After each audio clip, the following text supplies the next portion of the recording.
لله وكفى وسلام على عباده الذين اصطفى وصل وسلم وبارك على نبينا المصطفى وعلى آله وعلى أصحابه نجوم الهدى وقادة التقى.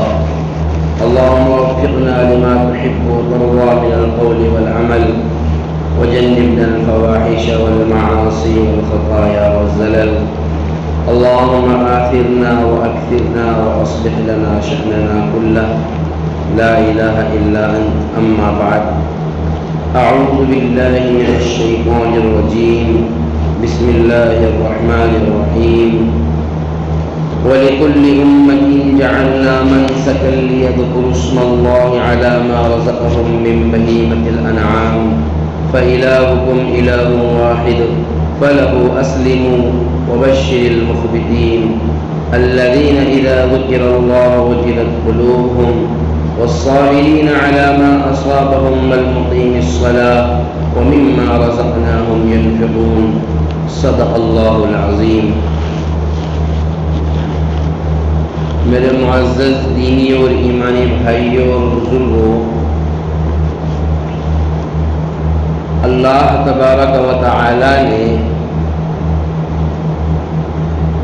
رمضان المبارک کے بعد میں عبادات کی ترتیب کچھ اس طرح سے رکھی ہے کہ رمضان ختم ہوتے ہی حج کا موسم اور حج کی تیاریاں شروع کر دی جاتی ہیں.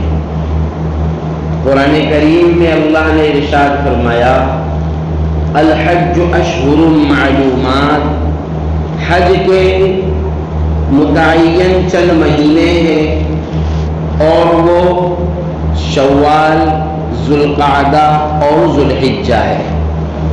اگرچہ حج کے ارکان ذوالحجہ میں ادا کیے جاتے ہیں، لیکن اس کی تیاری اور اس کا نظام اور احرام کے متعلق مسائل وہ شوال سے ہی شروع کر دیے جاتے ہیں اور شروع ہو جاتے ہیں. اور جب ذوالحجہ کا مہینہ آ جاتا ہے، قرآن کریم میں اللہ تبارک و تعالی نے ان 10 دنوں کی جو ایام ابھی چل رہے ہیں، ذوالحجہ کے شروع کے 10 دن اللہ نے ان کی قسم کھائی ہے، والفجر ولیال عشر، اور 10 راتوں کی قسم. مفسرین نے لکھا ہے کہ ان 10 راتوں سے مراد ذوالحجہ کے شروع کا پہلا عشرہ، یہ 10 راتیں مراد ہیں، اس لیے کہ ان راتوں میں، ان ایام میں عبادات اور اعمال کا ثواب بڑھا دیا جاتا ہے. حتیٰ کہ روایت میں آتا ہے کہ جو شخص ان دنوں میں ایک روزہ رکھے گا تو ایک روزہ 1 سال کے روزے کے برابر ہو جائے گا. یعنی ایک روزہ رکھنے پر 1 سال کے روزوں کا ثواب. میں نے گزشتہ جمعہ بھی عرض کیا تھا کہ یہ امت دنیا کے ایک دم آخری زمانے میں آئی ہے، یعنی دنیا کے بڑھاپے میں آئی ہے، تو اس لیے اس کو کام کم دیا گیا ہے اور اجر زیادہ دیا گیا ہے. محنت کم کروائی جا رہی ہے، پیمنٹ زیادہ مل رہا ہے. ایک روزہ رکھو تو 1 سال کے روزوں کے برابر ثواب تم کو دیا جائے گا. یہ اس امت ہی کی خصوصیات ہے. اور اللہ تبارک و تعالیٰ نے تو واللہ یضاعف لمن یشاء، یہ اس آیت کریمہ کے ذریعے سے اللہ کتنا گناہ تک بڑھائے گا اور کتنا ثواب اضافہ کر کے دے گا، یہ اللہ ہی کے علم میں ہے. کوئی بندہ اس کا اندازہ نہیں لگا سکتا. لیکن یہاں ایک بات یہ یاد رکھنا ضروری ہے کہ عبادات کے ذریعے سے جتنے بھی گناہ معاف ہوتے ہیں، ہم جتنے بھی عبادات کرتے ہیں ان سے جو گناہ معاف ہوتے ہیں وہ چھوٹے گناہ معاف ہوتے ہیں، گناہ صغیرہ معاف ہوتے ہیں. گناہ کبیرہ کا اگر کسی نے ارتکاب کیا تو اس کے لیے بندہ مومن پر توبہ استغفار لازم ہے۔ جب تک کہ توبہ استغفار نہیں کرے گا گناہ کبیرہ معاف نہیں ہوں گے۔ اور جو گناہ بندوں سے متعلق ہے، بندوں کے حقوق سے متعلق ہے، کسی کو مار دیا، ناحق کسی کا کچھ ہڑپ کر لیا، کسی پر ظلم کر دیا، کسی کو گالی دے دی، کسی کا دل دکھا دیا، کسی کو تکلیف پہنچائی، یہ جو حقوق العباد ہے ان کے معافی کے لیے صاحب معاملہ سے صفائی کرنا ضروری ہے۔ جس کے ساتھ میں ہم نے زیادتی کی ہے اس کے ساتھ میں معافی تلافی کا ہونا ضروری ہے۔ جس کے ساتھ میں ہم نے دشمنی مول لی ہے اس کے ساتھ معافی تلافی کا ہونا ضروری ہے۔ جس کی ہم نے غیبت اور برائی کی ہے اس سے معافی کا مانگنا ضروری ہے۔ تو گناہ صغیرہ چھوٹی سی عبادت سے بھی معاف ہو جاتے ہیں، گناہ کبیرہ توبہ استغفار سے معاف ہوتے ہیں، لیکن وہ گناہ جو بندوں سے متعلق ہیں اس کی معافی کے لیے بندوں سے ہی معافی مانگنا ضروری ہے۔ لیکن شرط یہ ہے کہ ہم نے وہ زیادتی کی بھی ہو۔ اگر بلا وجہ کوئی بدگمان ہو گیا، ہم نے کچھ کیا نہیں ہے، آن لائن سارا کام ہو گیا، اس نے دیکھ لیا اور سب بدگمانی بھی کر لی اور پتہ نہیں کہاں ہوا گیا، سب ویریفائڈ سب کر لیا، سارے ڈاکیومنٹ سارے کاغذات اس نے اسی بنا لیے فری میں ہی، اور بدگمانی کا ایک پوٹلا لے کر کے اپنے سر لیے گھوم رہا ہے، اس نے ایسا کیا ہوگا، اس نے ہی کہا ہوگا، یہ مجھے وہاں کھڑا ہوا نظر آیا تھا، میں نے اس کو فلاں سے موبائل پہ بات کرتے ہوئے دیکھی تھی، ارے میں نے خود نے سنا وہ یہ جملے کہہ رہا تھا۔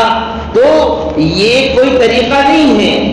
جب تک کہ ہمیں کسی چیز میں بھی مکمل تحقیق نہ ہو جائے، کسی سے ہمیں بدظن نہیں ہونا چاہیے اور کسی سے بدگمان نہیں ہونا چاہیے۔ قرآن کریم میں اسی کو فرمایا گیا ان بعض الظن اثم، اور بعض گناہ وہ ہیں جو بعض گمانیاں وہ ہیں بدگمانیاں جو آدمی کو گناہ تک لے کر کے جاتی ہے۔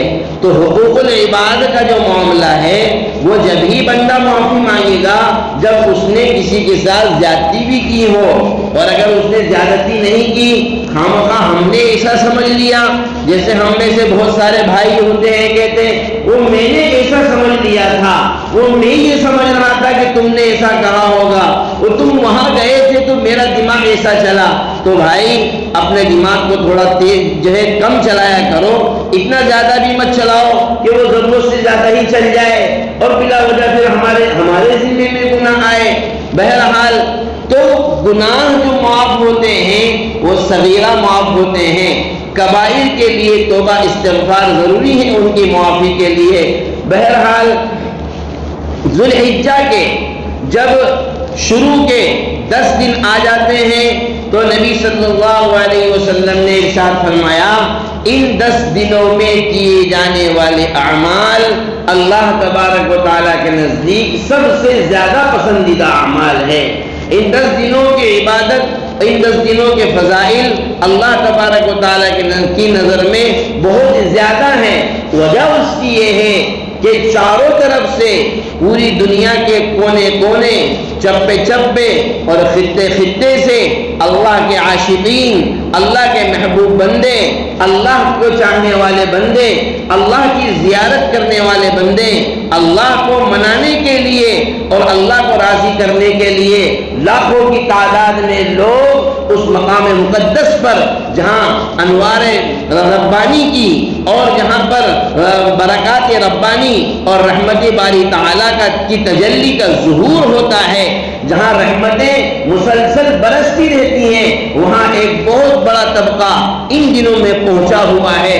اس کا اثر فرمایا پوری دنیا کے اوپر ہوگا، اس کا اثر پوری دنیا والے اس کو قبول کریں گے۔ دنیا میں یہ جب سے نئی ٹیکنالوجیاں نکلی ہیں اور جب سے نئے نئے اسباب اور نئے نئے وسائل نکلے ہیں، تب سے اللہ کو سمجھنا اور زیادہ آسان ہو گیا۔ دیکھو ایک چیز، ایک بیماری چائنا میں نکلی، اس کا اثر پوری دنیا میں پھیلا، پوری دنیا نے اس کا اثر قبول کیا۔ ملا، پوری دنیا نے اس کا اثر قبول کیا، جس کا نتیجہ یہ ہوا کہ پوری دنیا کے اندر لاک ڈاؤن لگایا گیا، مختلف ملکوں میں مختلف جگہوں پر۔ واللہ اعلم بحقیقت الحال، اس کا فلسفہ کیا تھا، وہ کیا بیماری تھی، وہ کیوں آئی تھی، وہ سب اللہ کے علم میں ہے، لیکن ایک جگہ سے چلی، پوری دنیا میں اس کا اثر ہوا۔ ایک جگہ طوفان آتا ہے، پورے ملک پر اس کے اثرات ہوتے ہیں۔ تو میرے بھائیوں، یہ کیسے ہو سکتا ہے کہ اللہ تبارک و تعالیٰ کی خصوصی رحمتیں کسی ایک خطے پر نازل ہو اور اس کے اثرات پوری دنیا میں بسنے والے مسلمانوں پر، پوری دنیا میں بسنے والے انسانوں پر نہ ہو؟ یہ کیسے ہو سکتا ہے؟ تو وہاں جو خاص رحمت برس رہی ہیں، اس رحمت کی کچھ ہوائیں اور اس بارش کی کچھ بوندیں اور اس رحمت کے کچھ قطرے ہمارے دامن میں بھی آ رہے ہیں۔ اس لیے فرمایا تم وہاں نہیں آ سکتے ہو، کوئی بات نہیں، لیکن کچھ چیزوں میں ہم تم کو ان کے مشابہ کر دیتے ہیں، کچھ چیزوں میں تم بھی ان کے جیسے بن جاؤ۔ فرمایا حاجی حالت احرام میں ہوتا ہے تو حاجی ناخن نہیں کاٹ سکتا، حاجی جو ہے اپنے سر کے بال نہیں کٹا سکتا، داڑھی اور مونچھیں نہیں تراشوا سکتا۔ بہت سارے لوگ ایک سوال کرتے ہیں کہ مولانا ان دنوں میں داڑھی کٹانا منع ہے کیا؟ ارے بھائی وہ تو ہمیشہ ہی کٹانا منع ہے، وہ اس کو چھلوانا تو ہمیشہ ہی منع ہے۔ ہاں جو ایک مقدار شرعی ہے اس کی، جیسا کہ بخاری شریف کی روایت میں ہے کہ حضرت ابن عمر رضی اللہ تعالی عنہ اگر ان کی داڑھی ایک مشت سے زیادہ ہو جایا کرتی تھی تو وہ اس کو کاٹ لیا کرتے تھے۔ ایک مشت سے زیادہ ہو گئی یا پھر اس سے کچھ زیادہ بڑی ہو گئی، اس میں سے کچھ حصہ تراش لیا گیا تو وہ نقصان کی بات نہیں ہے، لیکن یوں تو واجب ہے داڑھی رکھنا ہمیشہ۔ حضرت جناب رسول اللہ صلی اللہ علیہ وسلم کے شمائل میں لکھا ہے کہ آپ کث اللحیتی، آپ کی داڑھی بڑی گھنی تھی، آپ کی داڑھی کے بال گھنے تھے، تو بہرحال وہ تو یوں بھی نہیں کاٹ سکتے ہیں، لیکن یہ ناخن وغیرہ کے جو مسائل بہت سارے لوگ پوچھتے ہیں تو یہاں میں وضاحت کر دوں کہ مستحب ہے، افضل ہے۔ افضل اور مستحب کا مطلب یہ ہے کہ آدمی کو چاہیے کہ جس شخص پر قربانی واجب ہے، مسئلہ سمجھیں، جس شخص پر قربانی واجب ہے یا جو شخص قربانی کرنے کا ارادہ رکھتا ہے، وہ چاند دکھنے کے بعد سے لے کر تو 10 ذی الحجہ تک ناخن نہ کاٹے، لیکن اگر اتنے زیادہ بڑے ہو گئے ہیں کہ ان میں میل گھسا پڑا ہے، 3 ذی الحجہ کو دکھا ہے، اب آپ کاٹ لیں، اس لیے کہ صفائی آپ کے لیے ضروری ہے۔ اگر اسی طریقے سے مونچھوں کا تراشنا، اگر اتنے زیادہ بڑے بال ہو جائیں کہ جس کی وجہ سے کسی تکلیف اور ضرر کا اندیشہ ہے تو اب آپ کاٹ لیں۔ اور اگر ویسے بھی جس شخص پر قربانی ہے اس نے اگر ناخن کاٹ لیے یا مونچھیں تراش لی تو گناہ پھر بھی نہیں ہے، مسئلہ سمجھیں، گناہ پھر بھی نہیں ہے، ایک مستحب عمل یہ ہے آپ ایسا کر لیتے تو بہت اچھا رہتا، لیکن آپ نے نہیں کیا، کوئی بات نہیں، چلو یہ بھی چل جائے گا، یہ بھی چل جائے گا، یہ ہے مسئلہ۔ تو ایک تو مشابہت یہ دی، پھر دوسری بات یہ ہے ان دنوں میں 2 کام ایسے ہیں جو صرف انہی دنوں میں ہو سکتے ہیں اور اس کے علاوہ کبھی نہیں ہو سکتے۔ نمازیں 5 نمازیں فرض ہیں، لیکن نفل نماز آپ کبھی بھی پڑھ سکتے ہیں، اور اوقات مکروہہ کو چھوڑ کر رمضان کے روزے فرض ہیں، لیکن آپ نفل روزہ کبھی بھی رکھ سکتے ہیں 5 دنوں کو چھوڑ کر، یعنی عید الفطر کا دن اور جو ہے ایام تشریق 10 11 12 13 ذی الحجہ، ان دنوں کو چھوڑ کر کبھی بھی آپ نفل روزہ رکھ سکتے ہیں۔ اسی طریقے سے زکوٰۃ 2.5% واجب ہے، فرض ہے، لیکن نفل صدقہ آپ کبھی بھی دے سکتے ہیں اور کتنا چاہیں اتنا دے سکتے ہیں، لیکن حج جو فرض ہے ذو الحجہ میں وہ صرف انہی دنوں میں ہوگا۔ ایسا نہیں ہے کہ حج جو فرض ہے وہ تو ذو الحجہ میں ہی کرنا ہے، لیکن نفل حج محرم میں بھی کر سکتے ہیں۔ بتائیے بھائی ایسا کوئی مسئلہ ہے؟ نہیں، حج نفل کو کرنا ہے تو حج بدل کرنا ہے وہ بھی انہی دنوں میں ہوگا، اپنا کرنا ہے تو بھی انہی دنوں میں ہوگا، اور وہ مخصوص ہے کہ اس کا وقت، اس کا طریقہ بالکل فکس ہے۔ اسی طریقے سے قربانی کے دن بھی فکس ہے، 10، 11، 12، یعنی آپ اگر قربانی کرنا چاہیں تو یہ 3 دن اس کے لیے خاص ہیں۔ ایسا نہیں ہے کہ واجب قربانی ان 3 دنوں میں کی جائے گی اور نفل قربانی کبھی بھی کر سکتے نہیں، نفل قربانی بھی ان 3 دنوں میں ہوگی۔ اور اس کے علاوہ آپ عام دنوں میں جتنے چاہے اتنے بکرے کاٹ دیں، جتنے چاہے اتنے پاڑے کاٹ دیں، قربانی کا ایک بھی نہیں ہوگا اس میں قربانی کا وہ صدقات میں آ سکتے ہیں، وہ مہمان نوازی میں آ سکتے ہیں، عقیقے میں آ سکتے ہیں، ولیمے میں آ سکتے ہیں، لیکن قربانی کے لیے تو ایک قربانی کا عمل اور ایک حج کا عمل تو ایسے ہیں جو انہی دنوں میں ہو سکتے ہیں۔ اس کے علاوہ کوئی دن اس کے لیے نہیں ہے کہ آپ بعد میں بھی کر لیں، جبکہ دوسری عبادات کے لیے دوسرے ایام بھی، دوسری عبادات دوسری دنوں میں بھی کی جا سکتی ہیں۔ پھر جب 9 ذی الحجہ آتی ہے تو 9 ذی الحجہ سے حکم دیا گیا سارے بالغوں کے لیے، مرد ہو، عورت ہو، جوان ہو، بوڑھا ہو، اور تنہا نماز پڑھ رہا ہو، جماعت کے ساتھ نماز پڑھ رہا ہو، سب کے لیے فرض ہے کہ 9 ذی الحجہ کی صبح فجر سے لے کر 13 ذی الحجہ کی عصر تک ایک مرتبہ تکبیر تشریف ہر نماز کے بعد آواز کے ساتھ مرد پڑھیں گے اور خاموشی کے ساتھ عورتیں پڑھیں گی۔ خواتین کو یہ مسئلہ جا کر بتائیں، تکبیر تشریف ان پر بھی واجب ہے۔ اللہ اکبر، اللہ اکبر، لا الہ الا اللہ، واللہ اکبر، اللہ اکبر، وللہ الحمد۔ یہ ان 5 دنوں میں 9 ذی الحجہ سے لے کر تو 13 ذی الحجہ تک واجب ہے، لیکن اس کا جو مستحب عمل ہے وہ 1 ذی الحجہ سے شروع ہو جاتا ہے، یعنی 1 ذی الحجہ سے ہی ہر نماز کے بعد یا چلتے پھرتے اللہ اکبر، اللہ اکبر، لا الہ الا اللہ، واللہ اکبر، اللہ اکبر، وللہ الحمد پڑھنا مستحب ہے۔ یعنی آدمی اس کو چلتے پھرتے پڑھتا رہا کرے اور ہر نماز کے بعد جو ہے 1 مرتبہ اس کو پڑھے، یہ مستحب ہے۔ پڑھیں گے تو ثواب ملے گا، نہیں پڑھیں گے تو گناہ نہیں ہوگا، لیکن 9 تاریخ سے تو پڑھنا واجب اور ضروری ہے۔ تو یہ مسئلہ اپنے گھروں پر جا کر خواتین کو بتائیں، ان کو بھی اس بات کی تاکید کریں کہ وہ بھی پڑھیں۔ پھر اس کے بعد میں قربانی کا جب عمل آتا ہے، لاکھوں ہزار کی تعداد میں جانور ذبح کیے جاتے ہیں، ہزاروں کی تعداد میں بکرے ذبح ہوتے ہیں۔ اپنے اپنے طور پر لوگ اللہ کے لیے جانوروں کو قربان کرتے ہیں، اپنی مال کو اللہ کے لیے قربان کرتے ہیں۔ حالانکہ یہ ایک ذریعہ ہے انسان کو دنیا سے بے رغبت کرنے کا، یہ ایک ذریعہ ہے اس چیز کا، اس چیز کی طرف اشارہ کرنے کا، اس چیز کی طرف تعلیم دینے کا کہ دیکھو ہم نے تو جو مال تم کو دیا ہے وہ مال تمہارا نہیں ہے، وہ مال ہمارا ہے جو ہم نے تم کو دیا۔ اسی لیے فرمایا وَمِمَّا رَزَقْنَاهُمْ يُنْفِقُونَ، نیک متقیوں کی صفت کیا بیان کی گئی؟ ہم نے جو ان کو دیا ہے اس میں سے وہ خرچ کر رہے ہیں۔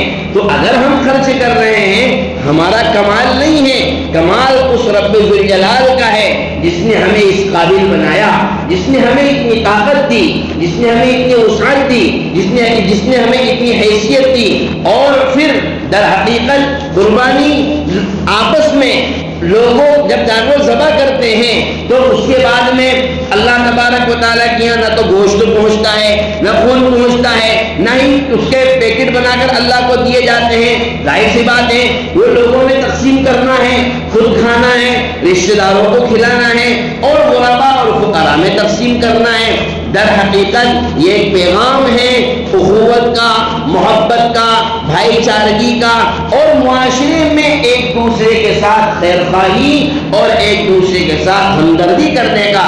حضرت جناب رسول اللہ صلی اللہ علیہ وسلم نے اپنے ماتحتوں کے حقوق میں، یہ جو لوگ ہمارے انڈر میں کام کرتے ہیں، ہمارے ماتحتی میں کام کرتے ہیں، ہمارے غلام ہوتے ہیں، غلاموں کے حقوق میں نبی صلی اللہ علیہ وسلم نے یہ بات ارشاد فرمائی، غلام جو ہمارا جس کے ہم مالک ہوتے ہیں، آج کل تو خیر غلام باندیوں کا سسٹم نہیں ہے، لیکن آپ علیہ السلام نے ان کے حقوق کے متعلق فرمایا انما اخوانکم جعل اللہ تحت ایدیکم، وہ تمہارے بھائی ہیں، اللہ نے ان کو تمہارے ہاتھ کے نیچے رکھا ہوا ہے، فَلْيُطْعِمْهُ مِمَّا أَكَلَ مِمَّا طَعِمَ، جو خود کھائے اس میں سے کچھ اس کو بھی کھلائے، اور وَلْيُلْبِسْهُ مِمَّا لَبِسَ، جو خود پہنے اس کو بھی کپڑے پہنائے۔ یعنی ان کے حقوق یہاں تک کے بیان کیے گئے۔ عبداللہ ابن مسعود رضی اللہ تعالیٰ عنہ فرماتے ہیں کہ میرا ایک غلام تھا، میں اس کو مار رہا تھا، اتنے میں نے پیچھے سے ایک آواز سنی، اے ابن مسعود، تو میں نے دیکھا کون ہے، تو رسول اللہ صلی اللہ علیہ وسلم تھے۔ کہا غلام کو مار رہے ہو؟ بس آپ کو دیکھ کر میں وہیں سائلنٹ ہو گیا، اور میں نے کہا یا رسول اللہ، میں نے اس کو اللہ کے لیے آزاد کر دیا۔ حضور نے فرمایا اگر تو یہ کام نہ کرتا لَلَفَحَتْكَ النَّارُ، تو آنکھ تجھے آ کر چمٹ لیتی۔ یعنی تو نے اس کو مارا ہے، کیوں مارا اس کو؟ نہیں مارنا چاہیے۔ یعنی یہ مجھے میرا بتانے کا مقصود یہ ہے کہ وہ غلام جس کے ہم مالک ہوتے ہیں اس کے حقوق کی اتنی رعایت کی گئی، تو جو ہمارے متعلقین ہیں، جو ہمارے دوست احباب ہیں، جو ہمارے رشتہ دار ہیں، ان کے حقوق کی کتنی رعایت کی گئی ہوگی، یہ وہ اس سے بڑھ کر کی چیز ہے۔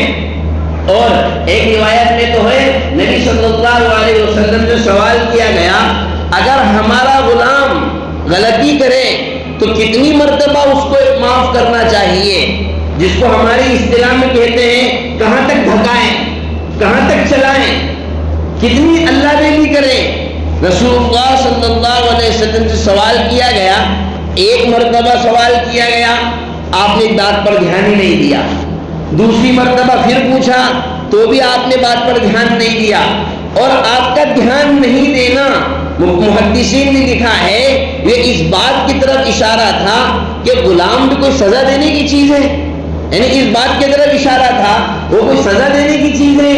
تیسری مرتبہ جب آپ سے پوچھا گیا تو آپ نے فرمایا کہ ایک دن میں 70 مرتبہ اس کو معاف کرو۔ کتنی مرتبہ؟ 70 مرتبہ۔ اور محدثین نے لکھا ہے کہ 70 کا مطلب 70 کی گنتی نہیں ہے، 70 کا مطلب یہ ہے کہ زیادہ سے زیادہ معاف کرو، یعنی اتنا تو پکا ہے کہ 70 بار کرنا ہے، اگر اس سے زیادہ غلطی ہو جائے تو بھی اس کے ساتھ عفو درگزر کا معاملہ کرو۔ یہ حقوق اسلام نے ہمیں سکھائے، اور مقصود کیا ہے؟ مقصود یہ ہے کہ اسلام نے ایک اخوت سکھائی ہے، محبت سکھائی ہے، مودت سکھائی ہے۔ اسی لیے تو ایک روایت میں ہے رسول اللہ صلی اللہ علیہ وسلم نے فرمایا الا انبئکم بشرارکم یا بشرار الناس، تم کو بتاؤں سب سے خراب آدمی کون ہے؟ الذی یاکل وحدہ، وہ آدمی ہے جو اکیلا کھاتا ہے، یعنی لوگوں کے اپنے ماتحتوں کے حقوق کی رعایت نہیں کرتا ہے۔ الذی یاکل وحدہ، تنہا کھاتا ہے، اکیلا ہی کھاتا ہے، کنجوس ہے، بخیل ہے، جس کو ہمارے معاشرے میں ایک کھارا بولتے ہیں نا، ایک کھارا، وہ ایک کھارا ہے، یہ یہاں سے نکلا ہے۔ یاکل وحدہ، حدیث کے الفاظ ہے اکیلا ہی کھاتا ہے، اس کو ایک کھارا بولتے ہیں اس لیے اکیلا ہی کھاتا ہے، کسی کو کھلاتا ہی نہیں ہے، اس کا نام ہی ایک کھارا، یعنی اکیلا کھا رہا ہے، سمجھے؟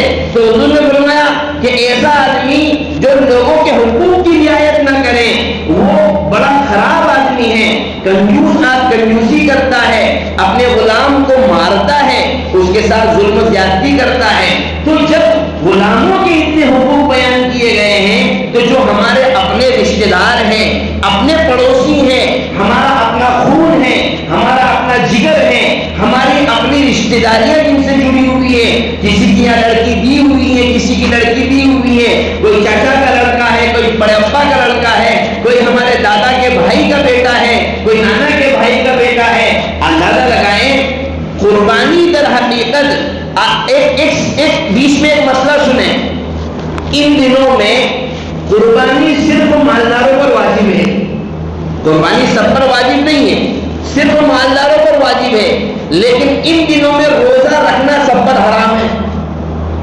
ایک سمجھنے والی چیز ہے، ان دنوں میں روزہ رکھنا سب کے لیے حرام ہے، اور قربانی صرف مالداروں پر واجب ہے۔ تو بھائی مالدار لوگ قربانیاں کر رہے ہیں، صرف ان کے اوپر روزہ رکھنا حرام ہونا چاہیے، کیونکہ ان کے پاس گوشت کے ذخیرے ہیں، وہ اپنی ہڈیاں اور نلے اور پائے اور کلیجیے یہ سب کھا لیا کریں گے۔ غریبوں کے پاس تو کچھ ہے ہی نہیں، ان کو تو حکم دینا چاہیے تو تم ایک کام کرو، تم روزہ رکھو، نہیں، ان کو بھی کہا گیا کہ تم بھی روزہ نہیں رکھ سکتے۔ کیوں؟ اس لیے کہ یہ تین دن جو ہیں یہ اللہ تبارک و تعالیٰ کی طرف سے مہمان نوازی کے دن ہیں، اور تمہاری مہمان نوازی وہ لوگ کریں گے جن پر قربانی واجب ہے، جن کو اللہ نے مال دیا ہے، اور وہ مہمان نوازی کیسے کریں گے؟ گوشت بنا کر کے کھلائیں گے یا گوشت کاٹ کر کے گھروں تک پہنچائیں گے۔ یہ اخوت کا پیغام ہوگا، محبت کا پیغام ہوگا، مودت کا پیغام ہوگا۔ یہ کوئی طریقہ نہیں ہے کہ ہم اپنے ہی متعلقین سے، یعنی ہم دوسروں کو اگر ہم یہ کام کرتے ہیں کہ دوسروں تک دور دور تک پہنچانے کی ہم کوشش کر رہے ہیں، فکرے کر رہے ہیں، بہت اچھی بات ہے، کوئی غلط نہیں کر رہے ہیں، لیکن اگر ہمارے اپنے متعلقین، ہمارے رشتہ دار پتہ چلا کہ بھائی کی آپس میں بات چیت بند ہے، ایک بھائی کی قربانی ہے دوسرے کی نہیں ہے، لیکن ان کا ہمارے یہاں آنا جانا نہیں ہے، ان سے ہماری بات چیت نہیں ہے، چچا بھتیجے کی بات چیت بند ہے، باپ بیٹے کی بات چیت بند ہے، خوشی کے اس موقع پر بھی اگر دلوں میں بغض، عداوت اور کینے کی یہ جذبات لے کر کے ہم قربانیاں کریں گے تو ہم قربانی کرنے والے نہیں ہیں۔ ہاں یہ ہے کہ رسمی طور پر ہم جانور کو ذبح کر رہے ہیں، یہ ہو سکتا ہے کہ ہم نے رسمی طور پر جانور ذبح کر دیے، لیکن قربانی کا جو مقصود ہے کیا؟ دلوں کے اندر محبتوں کا پیدا ہونا، ایک دوسرے کے ساتھ خیر خواہی کا پیدا ہونا، ایک دوسرے کے ساتھ ہمدردی کا پیدا ہونا۔ قرآن نے یہی تو فرمایا فَكُلُوا مِنْهَا وَأَطْعِمُوا الْبَائِسَ الْفَقِيرَ، اور ایک جگہ فرمایا فَكُلُوا مِنْهَا وَأَطْعِمُوا الْقَانِعَ وَالْمُعْتَرَّ، غریبوں کو بھی کھلاؤ، مالداروں کو بھی کھلاؤ، متعلقین کو بھی کھلاؤ، جس سے جان پہچان ہے اس کو بھی کھلاؤ، جس سے جان پہچان نہیں ہے اس کو بھی کھلاؤ۔ یہ پیغام دو قربانی کے ذریعے کہ ہم سب کے سب ایک امت ہے، ہم سب کے سب حضرت محمد مصطفیٰ صلی اللہ علیہ وسلم کے شہدائی ہیں۔ یہ پیغام دو قربانی کے ذریعے کہ ہم قربانی کے ذریعے سے اپنی سخاوت اللہ تبارک و تعالیٰ کو دکھانا چاہتے ہیں۔ یہ پیغام دو قربانی کے ذریعے کہ ہم میں بھائی چارگی اور محبت ہے، یہ ہم اللہ تبارک و تعالیٰ کو دکھلانا چاہتے ہیں، یہ ہم اپنے اللہ تعالیٰ کو بتلانا چاہتے ہیں۔ اس لیے کہ اللہ تبارک و تعالیٰ دلوں کے اندر جب کہ اگر کسی بھی قسم کی کدورت اور خرابی اور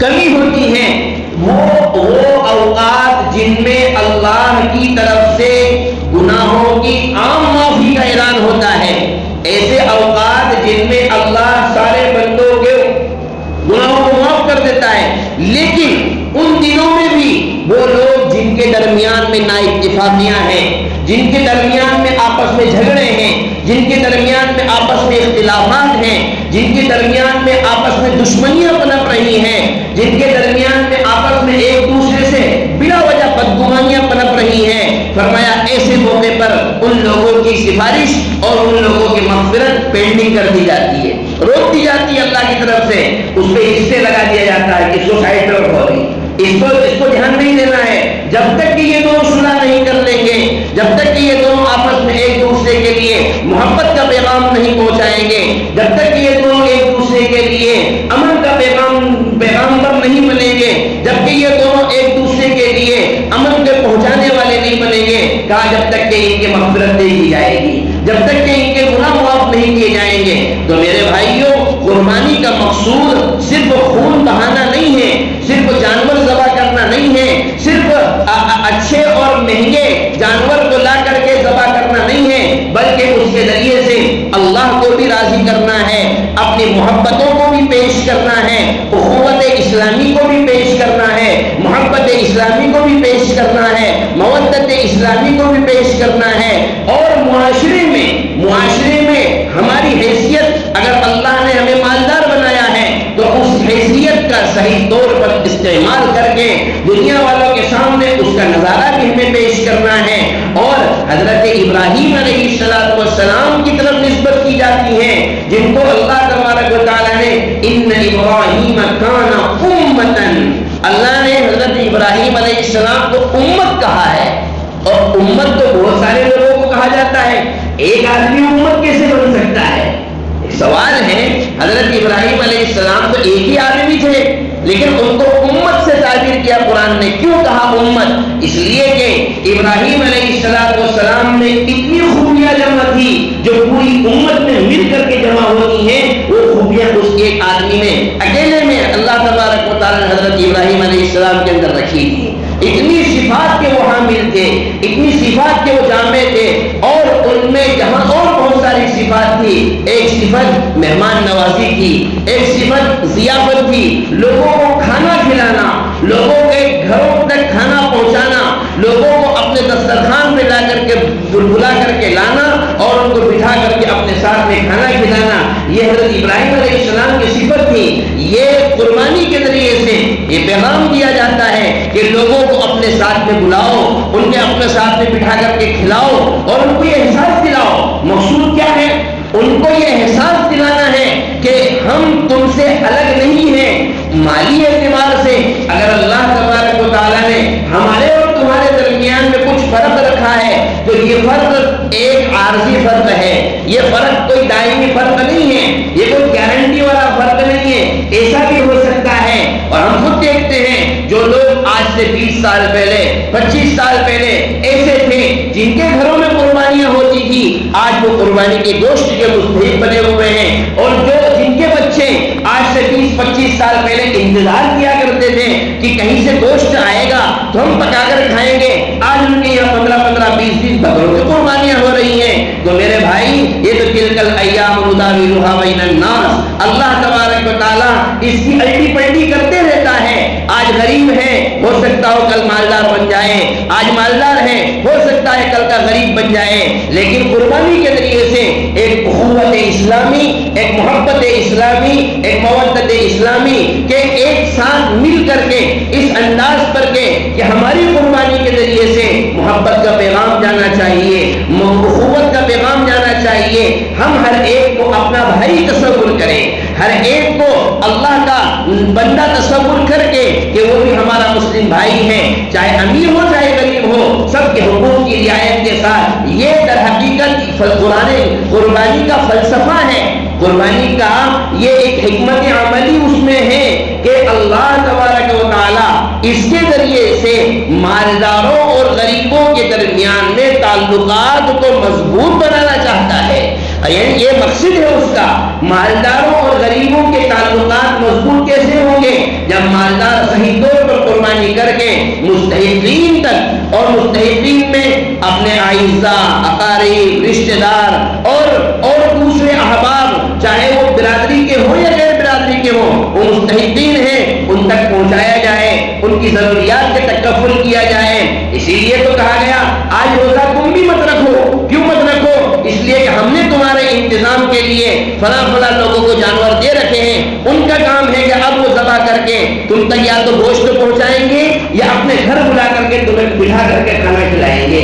اللہ تبارک و تعالی ہم سب کی تمام قربانیوں کو قبول فرمائے، اور جو اس کا مقصد ہے اخوت اسلامی، محبت اسلامی، وہ ہمارے معاشرے میں اللہ تبارک و تعالی پیدا فرمائے، اور دلوں کے کپٹ کو اللہ ختم فرمائے، محبت نصیب فرمائے، اختلافات سے اللہ حفاظت فرمائے. اس لیے کہ عبادات کی قبولیت، عبادات کا قبول ہونا یہ لٹکا ہوا رہتا ہے، معلق رہتا ہے بندے کے دل کی صفائی پر. جب دل صاف ہوتا ہے تو وہ عبادت اوپر چڑھتی ہے، پھر اس کا ثواب مرتب ہوتا ہے.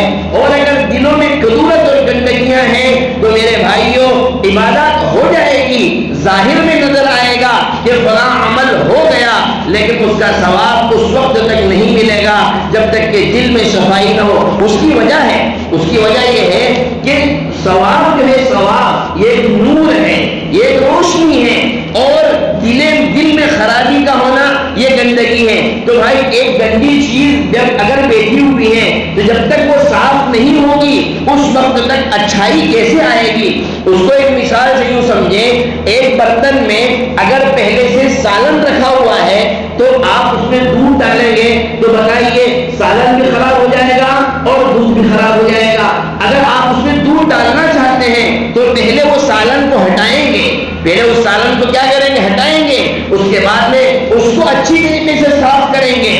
جبکہ سالن ایک جائز چیز ہے، سالن ایک حلال چیز ہے، گوشت ہی مان لو وہ ایک حلال چیز ہے، لیکن اگر دودھ میں مکس کر دیں گے تو دودھ تو خراب کر دے گی۔ تو اس کو ہٹا کر کے برتن صاف کر کے پھر اس کے اوپر دودھ ڈالیں گے تو دودھ اچھا رہے گا۔ ایسے ہی ہمارے دلوں کا حال، اگر ہمارے دلوں میں گندگیاں ہیں تو پہلے اس کو ختم کریں تاکہ اس پر جو ثواب اللہ تبارک و تعالی ہمیں دینا چاہتے ہیں وہ آ کر کے جمے اور ہمارے لیے روحانی طور پر پاکیزگی کا ذریعہ بنے۔ اللہ تبارک و تعالی ہم سب کو کہنے سننے سے زیادہ عمل کی توفیق عطا فرمائے اور توفیق الا باللہ۔